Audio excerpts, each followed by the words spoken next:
Baik Ibu, sebelum kita memulai pelajaran hari ini, mari kita berdoa menurut kepercayaan masing-masing. Berdoa dimulai. Berdoa selesai. Baik, terima kasih ya sudah memimpin doa. Nah, sebelumnya Ibu ingin bertanya, apakah ada teman kalian yang tidak hadir hari ini? Hadir semua, Ibu.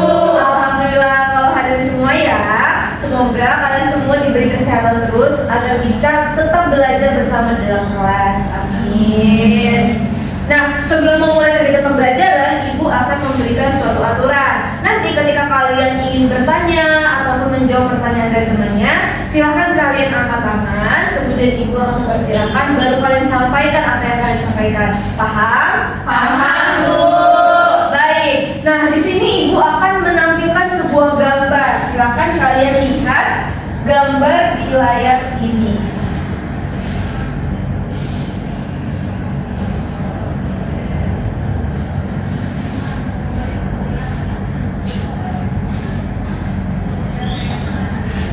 Nah, setelah kalian melihat gambar di layar, kira-kira apa sih yang kalian pikirkan setelah melihat gambar ini? Saya, Bu. Iya, silakan Fadla. Gambar itu nunjukin anak yang sedang sakit perut, Bu. Oke, kata Fadla, anak tersebut sedang sakit perut. Kenapa Fadla bisa bilang seperti itu? Soalnya dia gambar itu anaknya lagi megang perut dan juga mukanya seperti kesakitan. Oke, begitu. Emang kalau lagi megang perut kemudian mukanya seperti sedang menahan sakit, apakah disebut sakit perut? Kenapa Fadla bilang seperti itu? Soalnya biasanya saya juga pernah sakit perut, Bu. Jadi kayak gitu, megang perut. Oke, benar ya. Yang dikatakan Fadla bahwa gambar yang Ibu tampilkan ini adalah anak yang sedang sakit perut. Apakah ada yang ingin berpendapat lain? Saya, Bu. Iya, silakan Tania. Saya juga sependapat Ibu sama Fadla bahwa gambar seperti itu nunjukin anak yang sedang sakit perut. Karena saya juga pernah sakit perut dikarenakan sakit mah, Ibu. Oke, Tania pernah sakit mah tuh. Kira-kira apa sih Tania penyebab kamu bisa sakit mah? Kata dokter, karena Tania sering telat makan, Bu. Oke, kata dokternya Tania itu telat makan, makanya dia bisa sakit mah. Nah, dia tahu nggak sih kalau sakit mah itu kira-kira organ pencernaan apa yang sedang mengalami gangguan? Iya, silakan Ilul. Lambung, Ibu. Oke, lambung, tepat sekali ya bahwa sakit mah itu disebabkan oleh gangguan pada lambung. Nah, selain yang diceritakan oleh Fadla dan juga Tania, yaitu ada sakit perut dan juga mah, apakah ada yang punya pengalaman lain? Iya, silakan saya. Saya pernah sakit perut karena diare, Bu. Oke, saya pernah diare. Kira-kira gejala apa yang saya rasakan saat diare? Kalau saya tuh biasanya mules, terus perutnya panas seperti diare pada umumnya aja sih, Bu. Oke, saya bilang kalau dia diare itu punya panas, kemudian seperti diare pada umumnya gitu ya. Nah, ada tahu nggak sih kalau misalnya diare itu organ pencernaan apa yang sedang mengalami gangguan? Saya, Bu. Ya, silakan Anda. Usus, Bu. Oke, bener ya. Jadi kalau diare itu adalah usus yang sedang terganggu. Nah, jadi hari ini kita akan mempelajari materi tentang gangguan sistem pencernaan. Nah, pada pertemuan minggu lalu kita sudah membahas tentang anatomi dan juga fisiologi dari sistem pencernaan. Nah, pada pertemuan hari ini kita akan mempelajari tentang gangguan sistem pencernaan. Nah, kenapa sih kalian kok harus mempelajari ini? Jadi tujuannya yaitu yang pertama, kalian bisa mengetahui tuh gangguan-gangguan yang terjadi pada sistem pencernaan. Yang kedua, kalian bisa mengetahui hubungan antara pola hidup, kemudian kebiasaan makan itu terhadap kondisi sistem pencernaan. Dan yang ketiga, kalian bisa memberikan solusi untuk mencegah terjadinya gangguan-gangguan pada sistem pencernaan. Gitu. Nah, kira-kira gangguan apa aja sih yang bisa terjadi pada sistem pencernaan? Untuk menjawab pertanyaan tersebut, Ibu sudah menyiapkan LKPD untuk kalian kerjakan bersama-sama. Nah, silahkan kalian duduk berdasarkan kelompok yang sudah kita sepakati sebelumnya. Kemudian Ibu akan membagikan LKPD-nya. Silakan Ibu. Baik, silakan.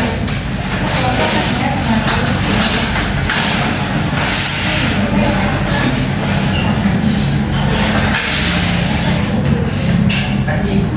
Iya. Nah, silakan dibaca ya LKPD-nya. Jangan lupa diisi identitas dan apabila kalian ada yang ingin ditanyakan silakan bertanya. Ibu izin tanya, Iya, silakan dia. untuk pembuatan main-mainnya itu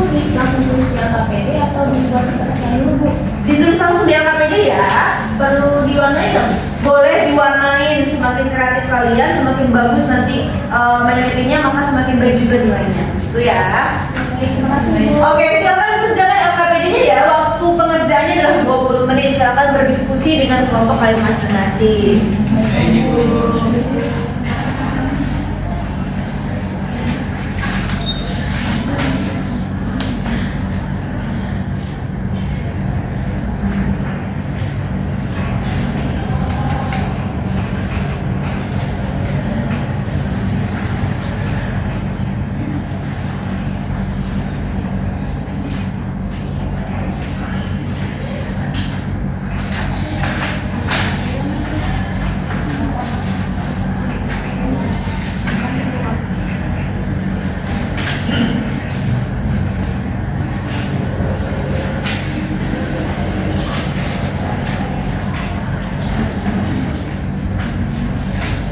Anak-anak, waktu pengerjaannya tinggal 10 menit lagi ya. Silakan diskusikan kemudian diisi dengan lengkap LKPD-nya ya. Baik Bu.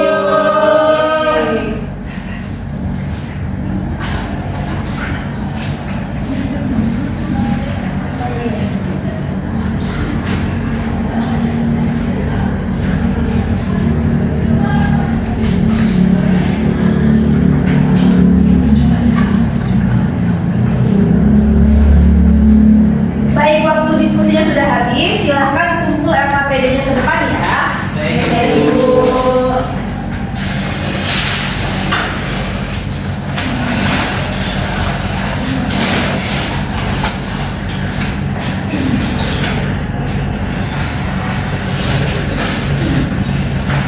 Baik, selanjutnya kita akan melanjutkan ke kegiatan presentasi. Nah, sebelum kita presentasi, Ibu akan menjelaskan alur atau mekanisme dari presentasi kita hari ini. Jadi yang pertama kalian mengucapkan salam terlebih dahulu, kemudian perkenalkan anggota, kemudian perkenalkan juga kelompok dari mana, dan juga sampaikan hasil diskusi kalian. Kemudian kelompok lain boleh menanggapi atau memberikan pertanyaan. Sampai sini paham? Paham Ibu. Baik, kalau paham, kira-kira kelompok mana nih yang mau maju? Kelompok 1 Ibu. Oke, silakan kelompok 1 untuk maju dan jangan lupa dibawa ya LKPD-nya. Baik Ibu.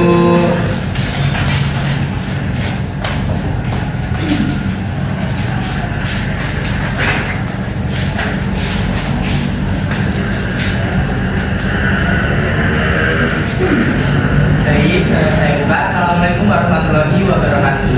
Waalaikumsalam warahmatullahi wabarakatuh. Baik, perkenalkan kami dari kelompok 1 yang beranggotakan saya adalah Bu Nugroho dan rekan saya. Saya Ristika India, Anuswata Nasana, dan Irul Farida. Nah, untuk itu kami akan menyampaikan hasil diskusi mengenai LKPD kami yang akan disampaikan pertama kali oleh Nanda. Pada Nanda yang silakan. Baik, berdasarkan informasi yang kami kumpulkan, terdapat beberapa gangguan sistem pencernaan seperti mah, diare, sembelit, dan keracunan makanan. Setelah membandingkan gejala yang ditemukan pada masing-masing gangguan, gejala yang dialami Raka sesuai dengan mah atau gastritis karena ditandai dengan nyeri ulu hati, rasa perih pada lambung, mual, dan cepat kenyang. Baik, materi selanjutnya akan disampaikan oleh saya. Baik, yang selanjutnya itu kami menganalisis bahwa kebiasaan terlambat makan itu menyebabkan lambung tetap memproduksi asam lambung meskipun tidak ada makanan yang dicerna. Akibatnya dinding lambung itu dapat mengalami iritasi. Lalu selain itu, makanan pedas juga, lalu minuman bersoda dan makanan cepat saji itu dapat memperparah kondisi lambung sehingga keluhan yang dirasakan oleh Rafa itu semakin sering muncul. Nah, untuk materi selanjutnya akan disampaikan oleh Ibu. Baik, selanjutnya untuk solusi yang kami usulkan. Yang pertama, membiasakan makan secara teratur. Yang kedua, mengurangi konsumsi makanan pedas dan minuman bersoda. Yang ketiga, memperbanyak konsumsi makanan bergizi seperti sayur dan berbuah. Dan menurut kelompok kami, solusi yang paling efektif itu adalah membiasakan makan secara teratur karena dapat membantu menjaga kondisi lambung dan mencegah peningkatan produksi asam lambung yang berlebih. Kemudian untuk kesimpulannya adalah bahwa pola makan dan pola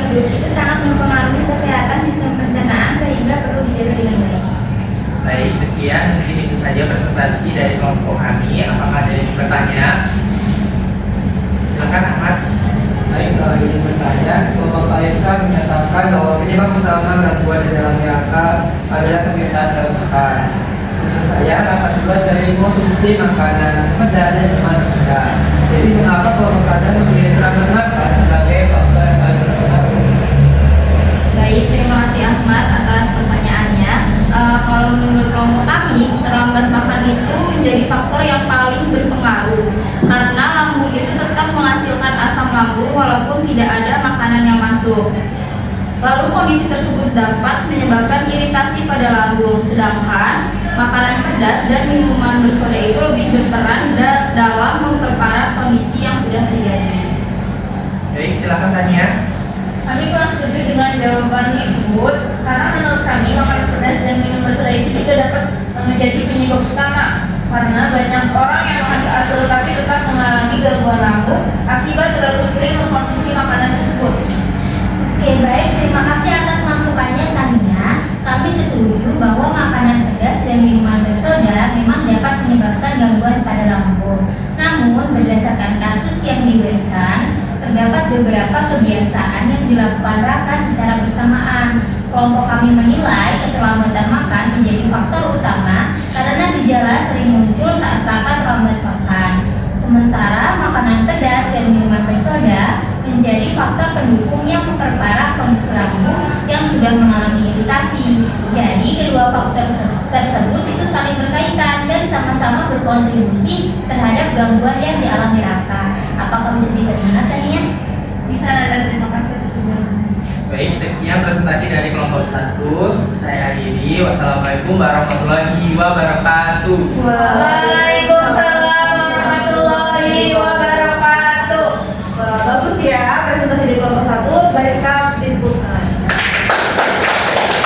Silakan kelompok 1 untuk berbicara.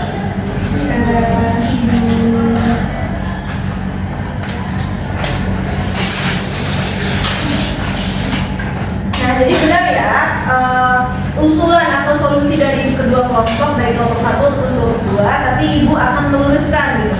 Jadi gangguan pencernaan yang dialami oleh Raka itu tidak hanya disebabkan oleh satu faktor saja, tapi itu merupakan gabungan dari beberapa faktor, tidak seperti tadi makanan tidak teratur, kemudian minuman bersoda dan juga makan makanan pedas. Nah, makan yang tidak teratur itu bisa meningkatkan resiko iritasi lambung. Kenapa seperti itu? Karena asam lambung itu tetap diproduksi meskipun makanan itu tidak ada yang kita cerna, seperti itu. Nah, hal itu juga bisa diperparah dengan pola makan yang tidak baik. Contohnya seperti sering minum minuman bersoda, kemudian makan makanan pedas dan juga makan makanan cepat saji seperti itu. Nah, jadi kesimpulannya itu bahwa gangguan sistem pencernaan itu bisa disebabkan dari berbagai macam faktor, tidak hanya satu faktor saja, begitu.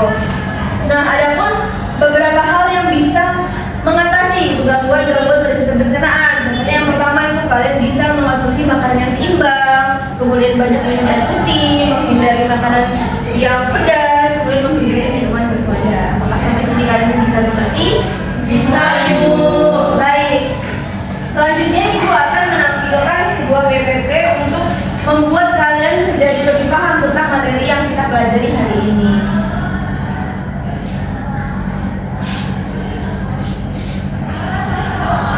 Nah, yaitu tentang sistem pencernaan di bagian mengenal gangguan yang terjadi pada sistem pencernaan. Jadi di sini kita fokus pada gangguannya ya, karena sebelumnya kita sudah mempelajari tentang anatomi dan juga fisiologinya. Nah, yang pertama itu gangguan sistem pencernaan merupakan kelainan atau masalah yang terjadi pada organ-organ pencernaan sehingga proses pencernaan makanan tidak berlangsung dengan baik. Gangguan ini dapat disebabkan oleh pola makan yang tidak sehat, infeksi mikroorganisme maupun kebiasaan hidup yang kurang baik. Nah, ini adalah contoh dari gangguan-gangguan yang terjadi pada sistem pencernaan. Yang pertama itu adalah penyakit MA. Nah, MA itu adalah penyakit peradangan pada dinding lambung akibat peningkatan asam lambung atau iritasi pada lambung. Nah, penyebabnya itu yang pertama tuh ada terlambat makan seperti Raka tadi, kemudian pola makan tidak teratur, konsumsi makanan pedas berlebihan, minuman bersoda atau berkafein dan juga stres. Gejalanya yaitu terasa nyeri atau perih di bulu hati, mual, perut kembung, cepat kenyang dan juga nafsu makannya menurun. ada penyakit diare seperti yang sudah pernah dialami oleh Salia. Nah, jadi diare itu adalah kondisi buang air besar lebih sering dari biasanya dan tinjanya juga encer. Penyebabnya itu yang pertama, makanan atau minuman yang terkontaminasi, kemudian infeksi bakteri, virus atau penyakit, dan kemudian adalah kebersihan makanan yang buruk. Gejalanya itu yang pertama, BAB-nya lebih encer, kemudian sakit perut, mual, tubuh lemah, dan juga bisa disertai dengan dehidrasi. Selanjutnya itu ada sembelit. Nah, kalau sembelit ini adalah kondisi sulit untuk buang air besar atau frekuensi BAB yang jarang. Penyebabnya itu yang pertama, kurang minum air putih, konsumsi makanan kurang serat, kemudian kurangnya aktivitas fisik, dan juga sering menahan BAB. Gejalanya itu yang pertama, sulit BAB, kemudian fesesnya keras, perut terasa penuh, dan juga terasa nyeri saat BAB. Nah, ada juga nih yang namanya keracunan makanan. Nah, kalau keracunan makanan ini disebabkan merupakan gangguan pencernaan akibat mengonsumsi makanan atau minuman yang mengandung zat berbahaya atau mikroorganisme patogen. Nah, penyebabnya itu jika kalian misalnya makan makanan basi, kemudian makanan yang terkontaminasi bakteri, dan juga pengolahan makanan yang tidak higienis. Nah, gejalanya yang bisa timbul yang pertama ada mual muntah, kemudian ada diare, kemudian ada sakit perut, demam, dan juga tubuh lemas. Nah, kita juga harus mengetahui itu bagaimana hubungan pola hidup dan juga kesehatan pencernaan.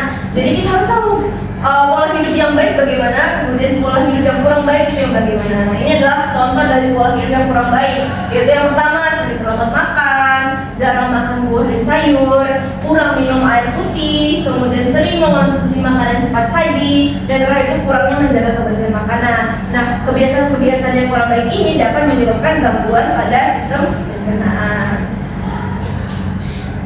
Nah, yang ini adalah kebiasaan hidup yang dapat menjaga sistem pencernaan kita. Jadi yang pertama, makannya secara teratur, kemudian mengonsumsi makanan yang bergizi seimbang, memperbanyak buah dan sayur, kemudian itu meminum air putih yang cukup, kemudian menjaga kebersihan makanan, berolahraga secara teratur, dan juga mengurangi makanan pedas dan minuman bersoda. Nah, ini adalah contoh dari kebiasaan-kebiasaan baik yang bisa kita terapkan untuk menjaga sistem pencernaan kita agar tetap sehat. Nah, sampai sini apakah ada yang ingin bertanya? Ibu, Iya, silakan Ilur. ingin bertanya, apakah semua orang yang suka makanan pedas itu pasti akan mengalami mah? Oke, Ilur bertanya apakah orang-orang yang sering mengonsumsi makanan pedas itu akan mengalami penyakit mah? Bagus sekali ya pertanyaan Ilur. Jadi jawabannya itu tidak selalu ya, karena setiap orang itu punya toleransi yang berbeda-beda.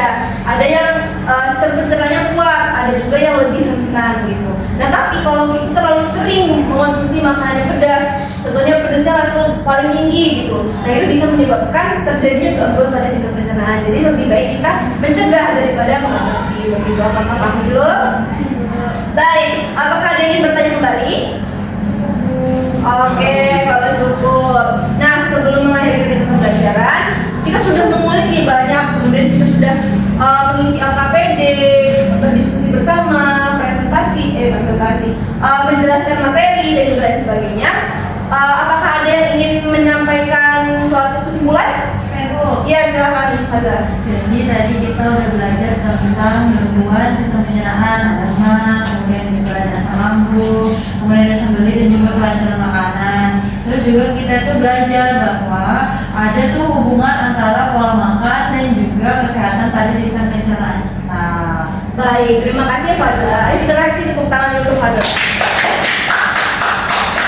Nah, dari kegiatan pembelajaran kali ini, apakah kegiatan pembelajaran ini menyenangkan? Menyenangkan. Oke, menyenangkan. Kira-kira ada nggak yang mau memberikan suatu alasan mengapa pembelajaran kali ini menyenangkan? Saya Bu, Iya, silakan Ahmad. menurut saya pembelajaran kali ini seru karena kami melaksanakan diskusi bersama-sama, jadi kami bisa paham dengan baik tentang gangguan yang terjadi pada sistem pencernaan. Nah, selain itu juga saya jadi sadar dan peduli untuk menjaga kesehatan organ-organ pencernaan saya. Baik, terima kasih ya Ahmad. Nah, sebelum mengakhiri kegiatan pembelajaran hari ini, Ibu sudah memberikan penugasan dan juga ringkasan di classroom. Silakan kalian buka untuk mengajarkan tugasnya, baca kembali materinya agar kalian bisa lebih paham lagi. Begitu. Jangan lupa dibuka ya classroomnya.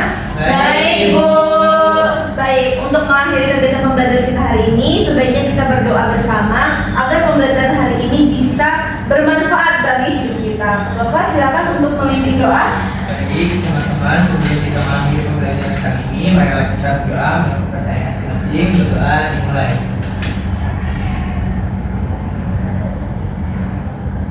Doa selesai. Baik, terima kasih ya ketua kelas sudah memimpin doa. Ibu ucapkan terima kasih banyak kepada kalian yang sudah berpartisipasi dengan baik, berdiskusi dengan baik. Semoga kalian bisa memahami materi dengan baik dan semoga kegiatan presentasi dan juga diskusi kita bisa berjalan lancar di kegiatan berikutnya. Ibu ucapkan terima kasih sekali lagi. Sampai jumpa pada pertemuan berikutnya. Ibu akhiri wassalamualaikum.